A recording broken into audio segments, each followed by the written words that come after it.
आज बात करने वाले हैं स्कैपुला बोन की।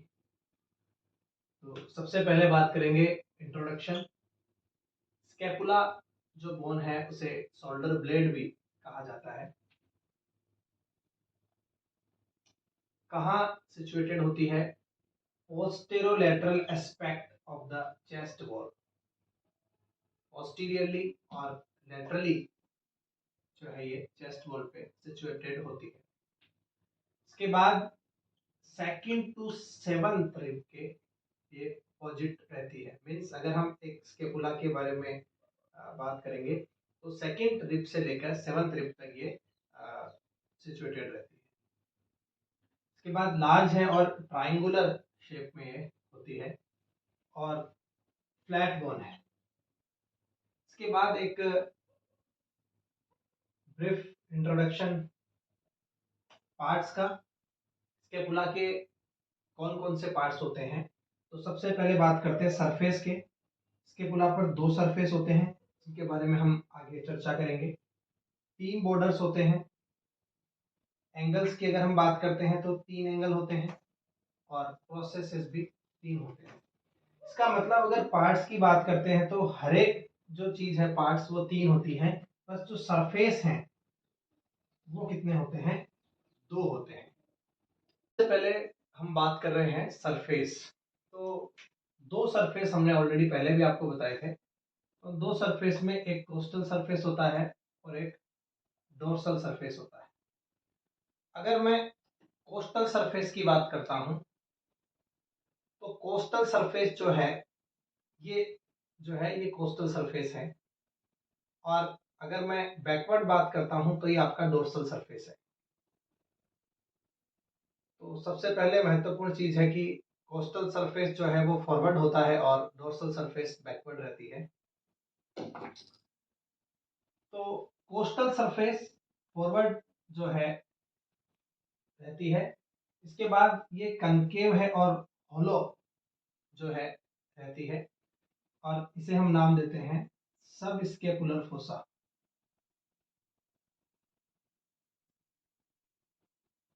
इसमें टोटल 4 ऑब्लिक रिज पाई जाती है। तो ये आपका जो है कोस्टल सरफेस के बारे में हमने बताया। कोस्टल का मतलब टुवर्ड्स द रिब्स, तो रिब्स की तरफ जो है ये रहता है, इसलिए कोस्टल सरफेस हम इसे कहते हैं। अब बात करते हैं डोर्सल सरफेस की। डोर्सल सरफेस जैसा पहले हमने बताया ये बैकवर्ड जो है पीछे की साइड पे सिचुएटेड रहती है और ये अटैचमेंट देती है स्पाइन ऑफ स्केपुला। और spine of scapula dorsal surface पे जो है आपका ये अटैच रहता है। इसके बाद ये स्पाइन ऑफ स्केपुला डोर्सल जो कंप्लीट सरफेस है उसको दो फोसा में डिवाइड कर देता है, एक सुप्रास्पाइनस और एक इंफ्रास्पाइनस। जो सुपीरियरली है स्पाइनस प्रोसेस के या स्पाइन ऑफ स्केपुला के वो सुप्रास्पाइनस फोसा है और जो इंफीरियरली सिचुएटेड है वो इंफ्रास्पाइनस फोसा है। इसके बाद स्पाइनोग्लिनोइडल नॉच। ये दोनों फोसा जो हैं ये कनेक्ट रहते हैं इस स्पाइनोग्लिनोइडल नॉच के through.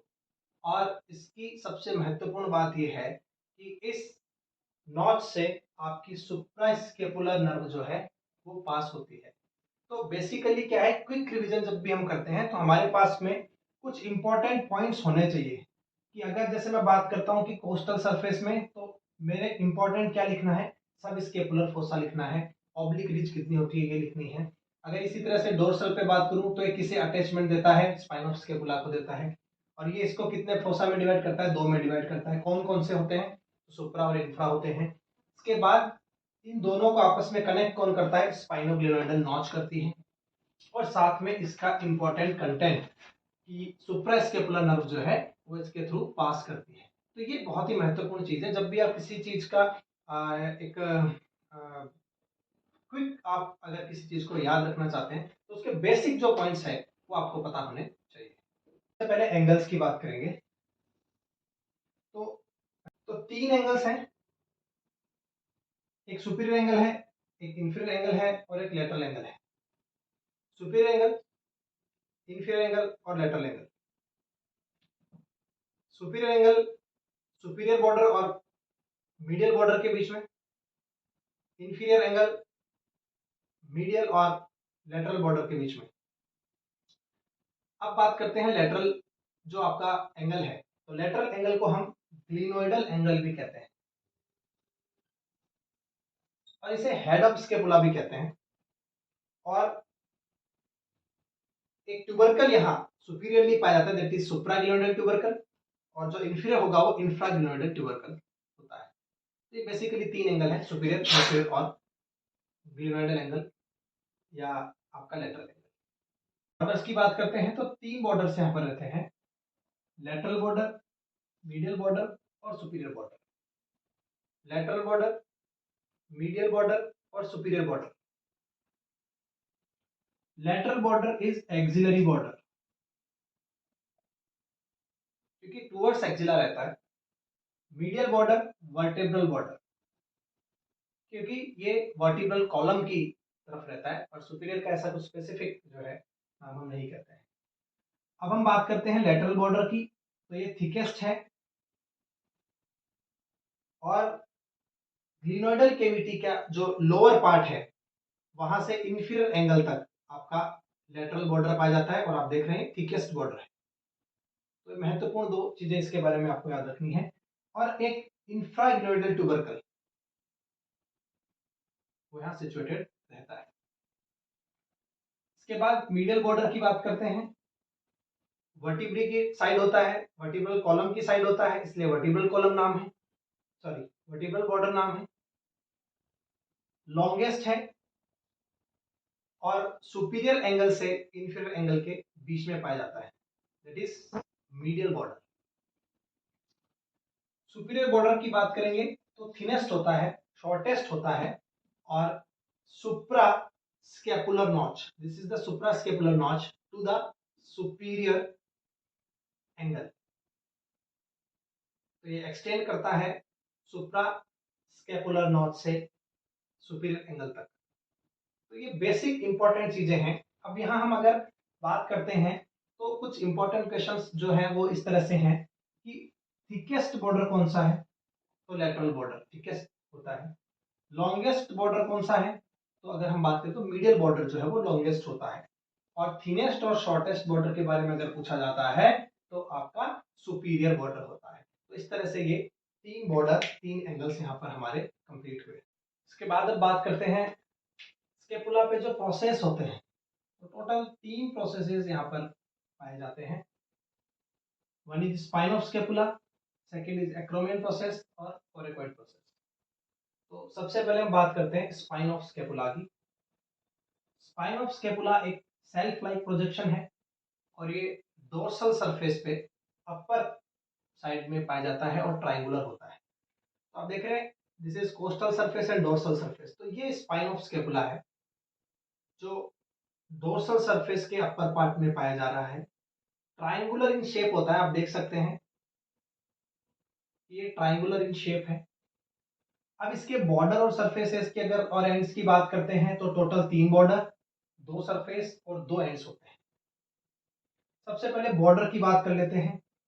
Anterior border, posterior border और लेटरल बॉर्डर, तीन बॉर्डर्स यहाँ पर होते हैं। तो सबसे पहले एंटीरियर बॉर्डर जो स्पाइन ऑफ स्केपुला का पार्ट डोर्सल सरफेस पे अटैच है, that is the anterior border, posterior border और लेटरल बॉर्डर।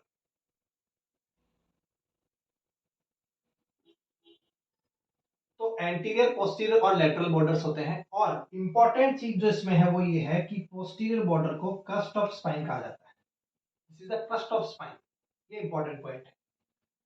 इसके बाद क्रस्ट ऑफ स्पाइन के दो लिप्स, अपर लिप और लोअर लिप होते हैं। नेक्स्ट, अगर सरफेस की बात करते हैं तो एक अपर सरफेस और एक लोअर सरफेस होती है। आप देख रहे हैं अपर सरफेस कनकेव है, लोअर सरफेस कन्वेक्स होती है। अपर सरफेस सुप्रा स्पाइनस फोसा के फॉर्मेशन में पार्टिसिपेट करती है, जबकि लोअर सरफेस जो है वो इंफ्रा स्पाइनस फोसा। तो ये अपर सरफेस और लोअर सरफेस यहाँ पर हमने देखी। और दो एंड्स होंगे, अगर कोई भी एक स्ट्रक्चर स्टार्ट हुई है तो एक स्टार्टिंग पॉइंट और एक and point, that is medial and lateral ends. तो इस तरह से इस स्पाइन ऑफ स्केपुला में जो महत्वपूर्ण चीज आई वो ये है कि इसका जो पोस्टीरियर बॉर्डर है that is the crust of spine. तो ये डायरेक्टली कई बार क्वेश्चन जो है वाइवा में पूछा जा सकता है, और इस तरह से ये इंपॉर्टेंट पॉइंट्स हमें जरूर याद रखने चाहिए। इसके बाद जो सेकंड जो प्रोसेस है that is acromion process. Acromion process जो है वो lateral and spine of scapula से स्टार्ट हुआ है। तो आप हमने पहले देखा कि ये स्पाइन ऑफ स्केपुला है, मीडियल एंड लेटरल एंड, तो लेटरल एंड से ही आपका एक्रोमियन प्रोसेस जो है वो स्टार्ट हुआ है। सबक्यूटेनियस होता है और ग्लिनोइड केविटी को जो है ओवरहैंग करता है। आप देख रहे हैं ग्लिनोइड जो केविटी है उसको ये ओवरहैंग कर रहा है। इसके बॉर्डर्स और सरफेसेस की बात करेंगे तो अगर यहाँ पर हम बात करते हैं तो दो बॉर्डर्स के रहते हैं, one is medial border and one is lateral border. This is the medial border towards midline towards vertebrae and second is the lateral border. Medial border जो स्पाइन ऑफ स्केपुला का जो अपर लिप है उसके साथ continuation में रहता है, और जो लोअर बॉर्डर है सॉरी जो लेटरल बॉर्डर है वो लोअर लिप के साथ कंटिन्यूएशन में रहता है। तो इस तरह से दो यहाँ पर बॉर्डर्स रहते हैं, मीडियल एंड लेटरल बॉर्डर। और मीडियल बॉर्डर पे ही क्लेविकल के लेटरल एंड के अटैचमेंट आर्टिकुलेशन के लिए यहाँ पर फैसेट पाई जाती है जो कि एक्रोमियोक्लेविकुलर जॉइंट का फॉर्मेशन करते हैं। तो वो आपके इस मीडियल जो बॉर्डर है एक्रोमियन प्रोसेस के वहीं पाई जाती है। इसके बाद हम बात करते हैं सरफेस की। तो जैसा कि आप देख पा रहे हैं एक सुपीरियर सरफेस है और एक इंफीरियर सरफेस है। जब आप फील करेंगे तो सुपीरियर सरफेस रफ है और सबक्यूटेनियस है, रफ है, और जो इंफीरियर सरफेस है दैट इज स्मूथ है। तो ये बहुत ही महत्वपूर्ण चीज है, आप सुपीरियर सरफेस और इंफीरियर सरफेस आपको पता होना चाहिए, और medial border and lateral border. तो ये ओवरऑल आपका एक्रोमियन प्रोसेस के बारे में ये इंपॉर्टेंट पॉइंट्स थे। यहाँ हमें एक बहुत ही महत्वपूर्ण चीज के बाद जब हम इंपॉर्टेंट पॉइंट्स की बात करते हैं तो जो क्लेविकल के अटैचमेंट या क्लेविकल के आर्टिकुलेशन के लिए जो यहाँ पर फैसेट पाई जाती है वो एक्रोमियन प्रोसेस के मीडियल बॉर्डर पर आपको मिलेगी। ये एक महत्वपूर्ण पॉइंट है। थर्ड प्रोसेस कोरेकोइड प्रोसेस और हेड ऑफ द स्कैपुला, या मैं बोलूं ग्लिनोइड केविटी, यहाँ के अपर पार्ट पर ये अराइज होता है और बिलो द क्लेविकल सिचुएटेड होता है, क्योंकि क्लेविकल का आर्टिकुलेशन आपका एक्रोमियन प्रोसेस पे होता है, एक्रोमायोक्लेविकुलर जॉइंट का जो है फॉर्मेशन करती है। इस तरह से अगर हम बॉर्डर्स की और सरफेसेस की बात करते हैं तो यहाँ दो बॉर्डर और दो सरफेस होते हैं, superior surface, inferior surface, lateral border, medial border, medial border, lateral. तो इस तरह से ये बेसिकली आपके तीन जो प्रोसेस है स्केपुला के, spine of scapula, acromion process और कोरेकोइड प्रोसेस, इनका एक क्विक रिवीजन हमने यहाँ पर किया है।